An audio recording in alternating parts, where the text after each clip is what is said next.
Hello everyone, and welcome to my presentation for this assignment of Data Science and Business Intelligence. My name is Yuanheng Fang, and today I will be walking you through a data-driven analysis of Netflix subscriber challenges. As reported in CNBC's in April 2022 earnings coverage, the central question I'm addressing is, can Netflix content portfolio characteristics, its volumes, diversity, regional focus, and freshness, help us understand the subscription growth slowdown and what's the strategic adjustment should Netflix prioritize to reverse it? This presentation covers 5 areas: business challenges, the problem formulation and my dataset and the data preparations approach, the exploratory data analysis findings, and finally, the actionable business insights I've derived. So, first of all, let me start with the business context. In April 2022, Netflix disclosed its Q1 earnings results, and they were alarming for the first time in over a decade. Netflix reported a net loss of like 202,000 paid subscribers globally. This was not just a miss. It was a reversal. Wall Street had expected an addition of roughly 2.5 million subscribers. Instead, the company lost subscribers in nearly every major region. What's more, Netflix forecast a further loss of 2 million subscribers in Q1 2022, causing the stock to collapse more than 35% in after-hours trading. Looking at the regional breakdown, the US and Canada lost approximately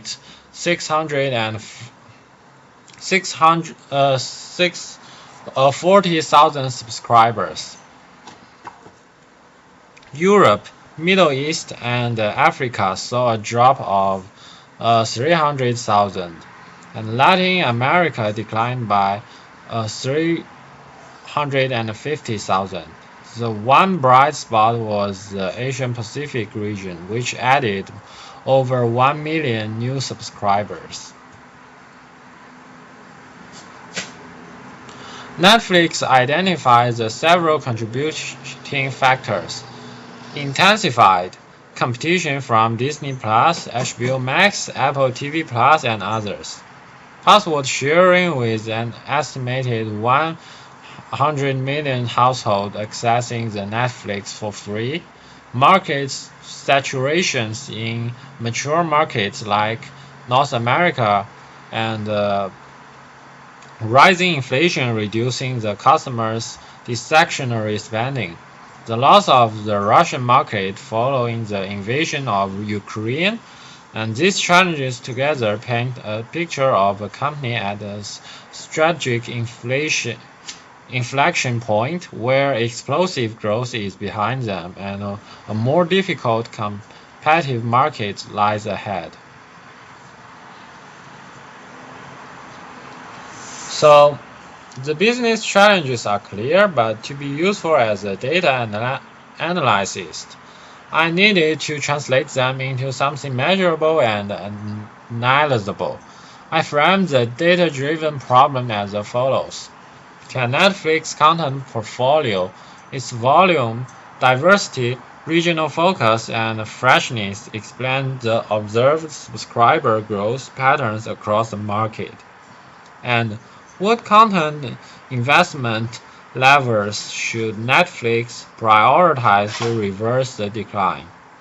Three elements anchor these problem definitions. Business objective: identify which content characteristics are associated with market attractiveness and subscriber growth.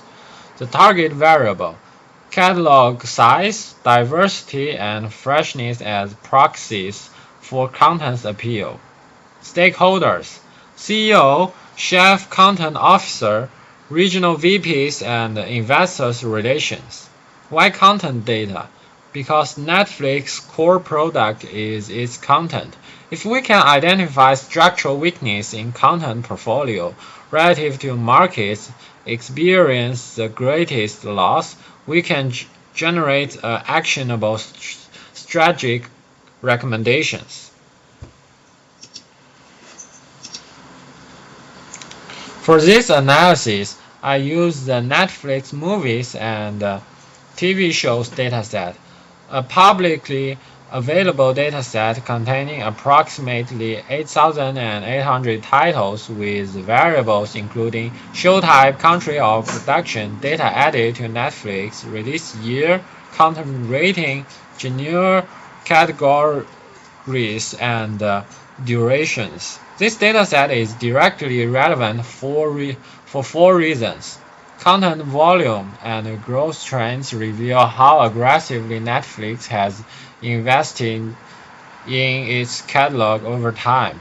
Country-level data allows us to examine whether content matches geographic with growth potential.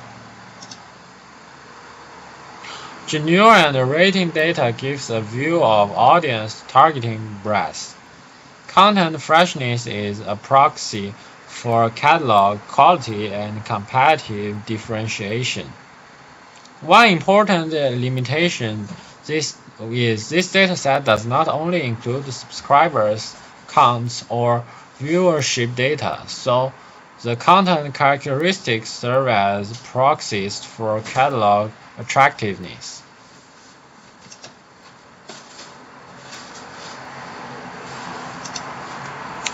And before analysis, I performed several data clean steps.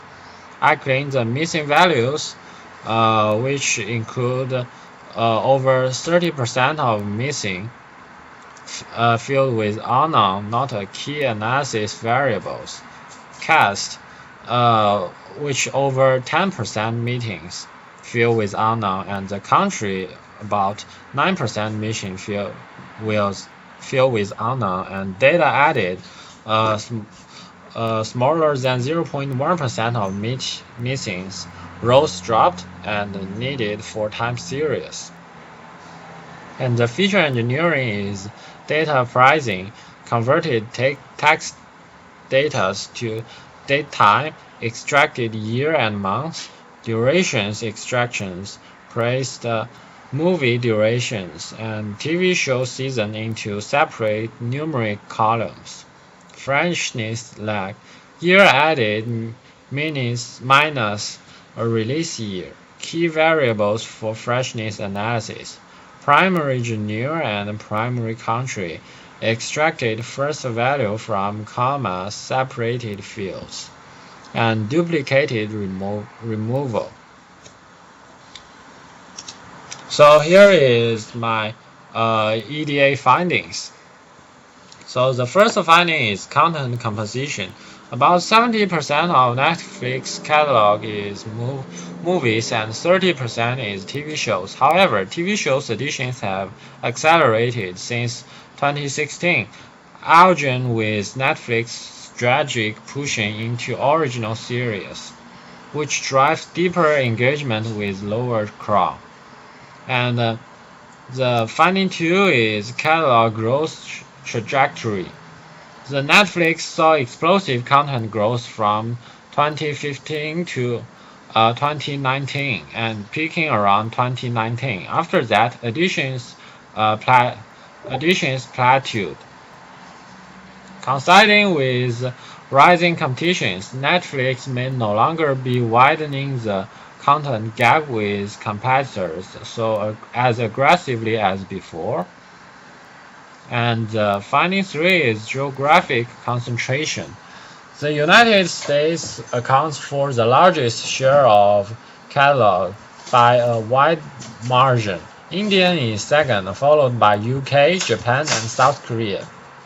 Asian Pacific content has been growing steadily, but US content concentration remains a risk in saturated market. And finding 4 is genre mix. Top genre are dramas, international movies, comedies, documentaries, and crime content. Children and family content represents a smaller share, a notable gap for a household-level subscription service. And finding five is mature audience skew. Over 45% of titles are rated as R level or TVMA, and this heavy skew towards adult content means family subscribers, a segment less likely to crown, may prefer competitors like Disney Plus or Apple TV Plus. And finding six is content freshness. The media freshness lag is around 3 years. A significant share of catalog is older licensed content. The current risk when all major streamers compete for fresh exclusive. Finding 7 is Asian Pacific investment. Asian Pacific content like India, Japan, South Korea has grown faster than mature markets content in past 5 years. This mirrors the subscribers' growth in pattern. Asian Pacific areas subscribers is growing and the content investment is following. So here is my key business insight. The insight one is diversify away from US-centric catalog. The heaviest subscriber loss came from the US and Canada. The most saturated market, US content dominates the market, and Netflix should significantly increase the local language regional in Latin America, Africa, and Middle East to unlock the new growth. Insight 2 is double down on Asian Pacific. Asian Pacific is the only region that grew in Q1 2022. Netflix should accelerate Indian originals, anime, and UK and Korean dramas content categories with demonstrated global crossover appeal. Insight 3 is prioritize TV show originals for retention. TV show creates stickier subscribers relationships than movies. Netflix should increase the proportion of TV shows originals, especially in crime, serial, and drama genres that drive being watching. And Insight 4 is invest in content freshness. Netflix should increase the share of the semi-year or near-year release and reduce the dependence on older licensed content available on multiple platforms. Insight 5 is build the family audience. Disney Plus is a winning family household by investing in children and family programming. Netflix can target household-level subscriptions, more resistant to individual crime and valuable in a password sharing crackdown.